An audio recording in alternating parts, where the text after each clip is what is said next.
हो कहाँ सज धज के जाता हूँ? ये कुल तू निरेखेला का? निरेखेला?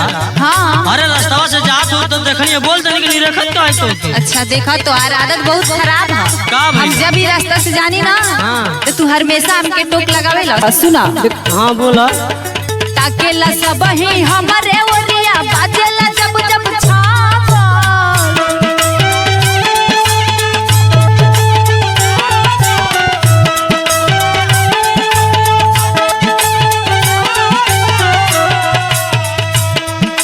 ताकेला सब ही हमारे ओरिया बाजेला जब जब छाप।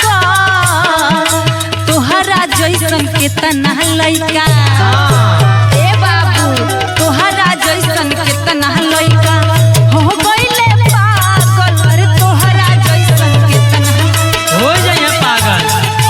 सतीश भैया पागल होगा तो क्यों पागल हो जाएगा।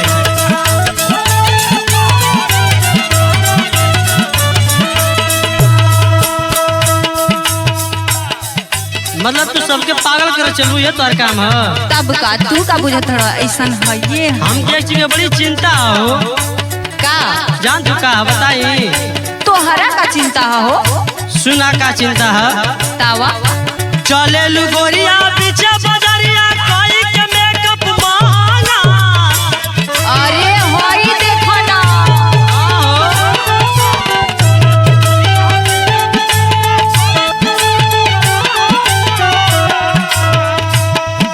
चले लू गोरिया पीछे बजरिया कोई के मेकअप मांगा। और मार कराई कतही तोहार अच्छा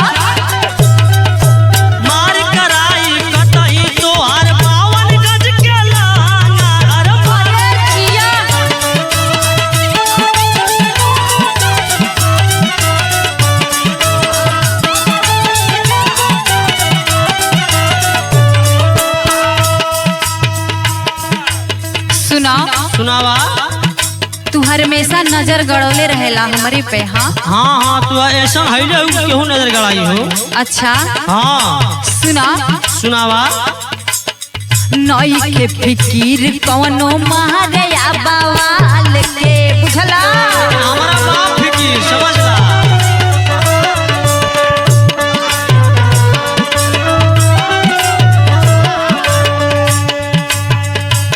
से लेके तना लोगवा छुए बदे गाल के का समझला। हाँ तो नहीं से छुआला का दिक्कत है।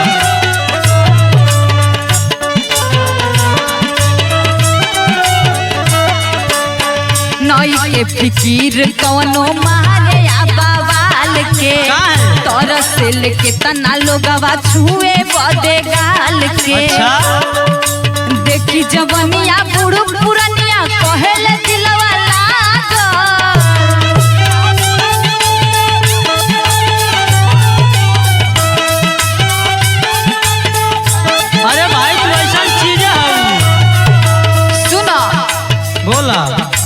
देखी जवनिया बूढ़ पुरनिया कहेले दिलवा लाग।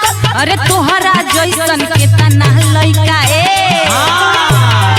अरे तोहरा जैसन के तना लइका हो गइले पागल। अरे तोहरा जैसन के तना लइका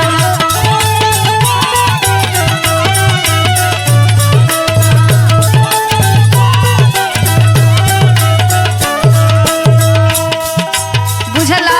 एगो बात जान खाऊ जिया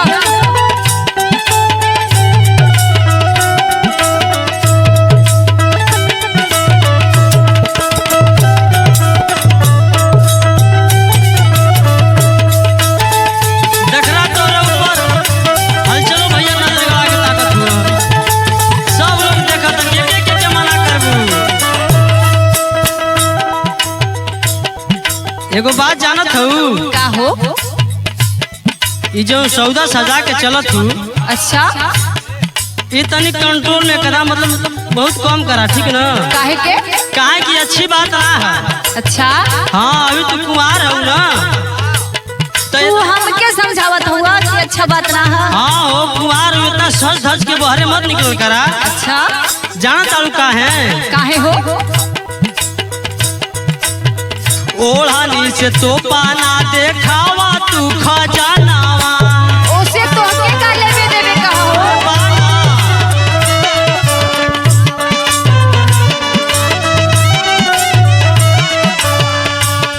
एगो बात जानत हूँ का लागी जाई डगिया तो पूछी ना सजनावा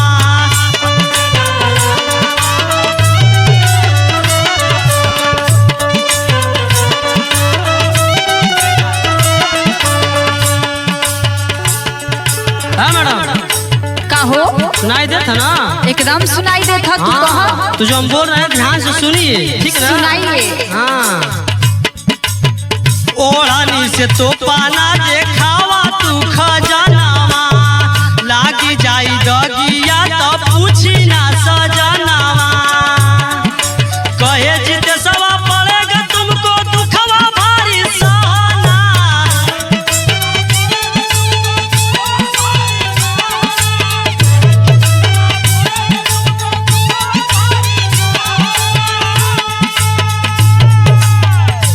कहे जीते सवा पड़ेगा तुमको दुखवा भारी सहना यार मार कराई कतही तोहार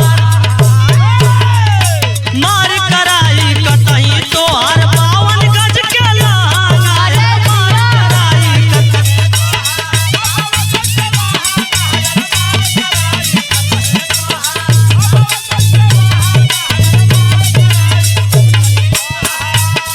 अरे तोहरा जैसन के तने लइका हो गई